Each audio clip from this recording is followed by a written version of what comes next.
बिहार के बच्चे पढ़ेंगे तब बिहार बढ़ेगा, ऐसा दावा करने वाले बिहार के मुख्यमंत्री साहब और बिहार के तमाम मंत्री लोग इस बात से शायद अनभिज्ञ है कि 94,000 शिक्षकों की बहाली पिछले लगभग 3 साल से नहीं हो रही है। उनका मेरिट लिस्ट बन गया है, उन्होंने एग्जाम दिया था, वो पास हो गए हैं, उन्होंने अपना डॉक्यूमेंट जमा कर दिया है, लेकिन सरकार बीच में कभी कोर्ट का अड़ंगा लगाती है तो कभी लापरवाही करती है और कभी कोरोना के मद्देनजर ये कह देती है कि हम आपका बहाली नहीं करेंगे। बिहार के नियोजित शिक्षक, पता नहीं नियोजित शिक्षक कहना सही है या गलत, ये सब काम करते हैं, गिनती करते हैं, अंडा लाते हैं, पढ़ाने के सिवा सारी काम सरकारें उनसे करवाती हैं।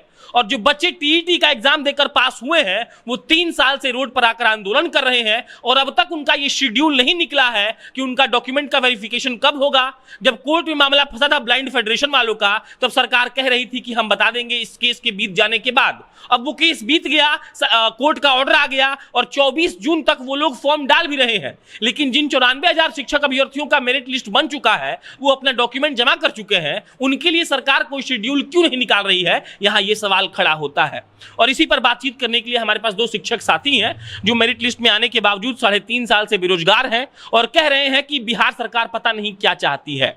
अब नमस्कार, मेरा नाम प्रशांत राय है और आप जनता जंक्शन का विशेष सीरीज नियोजित शिक्षक देख रहे हैं और शायद आज 36वां एपिसोड हम नियोजित शिक्षकों पर कर रहे हैं। बगल में सौरभ बैठे हैं।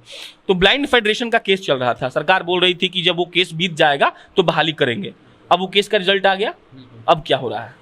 केस का जब रिजल्ट आया था, उससे मतलब आने वाला था, उससे पहले ही माननीय शिक्षा मंत्री ने बोला था कि 15 दिनों के अंदर हम लोग ये बहाली को कंप्लीट करने के स्थिति में है। रिजल्ट आने के बाद? हाँ, रिजल्ट से पहले ही बोला था उन्होंने कि रिजल्ट आएगा तो हम 15 दिनों के अंदर इस बहाली को, मतलब रिजल्ट के आते आते हम 15 दिन में कर देंगे सब कुछ। हाँ, रिजल्ट आएगा और हम 15 दिन में बहाली को पूर्ण करने की स्थिति में है।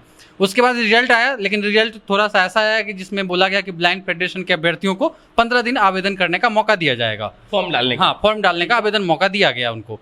लेकिन अब दिक्कत यह है कि विभाग उनके आवेदन तक का तो शेड्यूल जारी कर दिया है, लेकिन उसके आगे का शेड्यूल जारी कर ही नहीं रहा है। पहले भी स्थिति यही था, जो विभाग 2020 से अगस्त 2020 से बोलती आ रही कि अब हम काउंसलिंग करवाएंगे, अब काउंसलिंग का शेड्यूल आएगा, जल्द काउंसलिंग का शेड्यूल आएगा, शीघ्र काउंसलिंग का शेड्यूल आएगा। ये शब्द सुन के हम लोग 6 महीने से थक गए हैं, लेकिन आज तक कोई शेड्यूल आया ही नहीं है। कोर्ट ने ऑर्डर किया कि ब्लाइंड फेडरेशन को 15 दिन का मोहलत दिया जाए फॉर्म डालने के लिए। फॉर्म डालने का मोहलत दे दिया गया है। 24 जून को मोहलत खत्म हो जाएगा। आप ये कह रहे हैं कि उनका तो फॉर्म डल रहा है, आपका तो सब कुछ जमा है, तो आपका शेड्यूल क्यों नहीं निकल रहा है? राइट, इस पे क्या है? देखिए, इसमें स्थिति विभाग अभी स्पष्ट कुछ कर ही नहीं रही है। माननीय शिक्षा मंत्री जी आकर के जब कोर्ट का आदेश नहीं आया था, जब ब्लाइंड फेडरेशन केस का मैटर सॉल्व नहीं हुआ था, तो वो इंटरव्यू देते थे चैनल पे, तो बोलते थे कि मेरा विभाग जो है एक्टिव मूड में है, जैसे ही कोर्ट का आदेश आएगा हम 1 सप्ताह 15 दिन के अंदर शिक्षकों को नियुक्ति पत्र देने के लिए तैयार हैं। लेकिन नियुक्ति पत्र क्या, कि हम लोग क्या उम्मीद करें विभाग से कि 15 दिन का समय बीत गया है, अभी तक हम लोग का काउंसलिंग का पूर्ण शेड्यूल जारी नहीं हुआ है। इससे हम लोग 94,000 अभ्यर्थियों के अंदर काफ़ी घोर निराशा उत्पन्न हो रही है। अगर विभाग बहाली करना चाहती है, उनके मन में है कि हम बिहार के बेरोजगारी को दूर करें और 94,000 अभ्यर्थियों के हित में काम करना चाहती है, तो मैं ये आपके चैनल के माध्यम से मैं शिक्षा विभाग को और माननीय शिक्षा मंत्री जी से ये कहना चाहती हूँ कि आप इमीडिएट काउंसलिंग का शेड्यूल जारी करें, क्योंकि बिहार एक ऐसा राज्य है जहाँ हर साल बाढ़ की विभीषिका भी बिहार को तबाह करती है। और हमारे यहाँ जिस तरह से अभी मौसम की स्थिति चल रही है, कुछ दिनों में बाढ़ की विभीषिका भी तबाह करेगी, तो फिर आपके पास एक बहाना बन जाएगा कि बाढ़ की स्थिति है, हम काउंसलिंग कैसे कराएं। बिहार में 38 जिला से अभ्यर्थी फॉर्म भरे हैं, 38 जिला में बाढ़ की स्थिति उत्पन्न होती है, तो फिर आपके पास एक न एक बहाना बनेगा। तो मैं ये चाहती हूँ, उनसे यही मेरी आग्रह है कि आप अगर सोच रहे हैं कि बिहार की बेरोजगारी दूर हो, बिहार के स्कूलों में अच्छे शिक्षक जाएं, बिहार के विद्यार्थियों को अच्छे शिक्षक मिले, तो आप इमीडिएट इस बहाली को पूर्ण कीजिए। और अब आपके पास कोई बहाना नहीं है, ना कोर्ट का बहाना है, ना कोई कचहरी का बहाना है। जितना भी बहाना था आपने बहाना बना करके इस मैटर को आपने टालते गए, लेकिन अब तो सारा मैटर कोर्ट कचहरी का सॉल्व हो गया है। अब आपके पास क्या बहाना है जो इस तरह की स्थिति हम लोग के सामने उत्पन्न किए हुए हैं? जब भी हम सौरभ के साथ बैठते हैं तो हमको मतलब बहुत बार ये लाइन बोल चुके हैं। तो पहली बार जब सौरभ हमको कुछ लिख कर भेजे थे, बोलते कि लंदन में अगर बम फूट जाएगा तो बिहार सरकार अपना बहाली रोक देगी। अभी भी यही है। बिल्कुल, डर तो यही लग रहा है कि बाढ़ आने वाला है। हम लोग को ये डर लग रहा है कि जैसे ही बाढ़ आएगा, बाढ़ का सूचना शिक्षा विभाग को जाएगा तो वो कुछ नहीं करेगा। सबसे पहले बोलेगा भाई बहाली को रोको, ये सबसे पहला काम यही बहाली करेगा। ठीक नहीं है। हाँ, ये बहाली ठीक इसमें नहीं है। विडंबना ये है सौरभ कि कम्युनिटी किचन जो बाढ़ में चलता है, हाँ। वहाँ ड्यूटी शिक्षक करते हैं, पता ही होगा। हाँ बिल्कुल भैया, वहाँ पे शिक्षक की ड्यूटी लगेगी, सब काम शिक्षक से करवाएंगे, लेकिन शिक्षकों की बहाली नहीं करेंगे। और आपको याद भी होगा भैया, इस कोरोना काल में कितने शिक्षकों की डेथ हुई, शिक्षक अभ्यर्थियों की डेथ हुई, कितने सारे हमारे साथी अब हमारे बीच में नहीं रहे। तो पता नहीं इस विभाग को ये दर्द दिखता क्यों नहीं है उनको हर एक बार, क्योंकि ये बिहार की स्थिति ऐसी है और पता नहीं इनका जो सिस्टम भी ऐसा है कि जैसे ये कुछ काम करते हैं कोई ना कोई बहाना आ जाता है, और जैसे ही बहाना आता है तो सबसे पहले उस बहाना से निपटने के बजाय काम करते हैं कि नियोजन रोक देते हैं।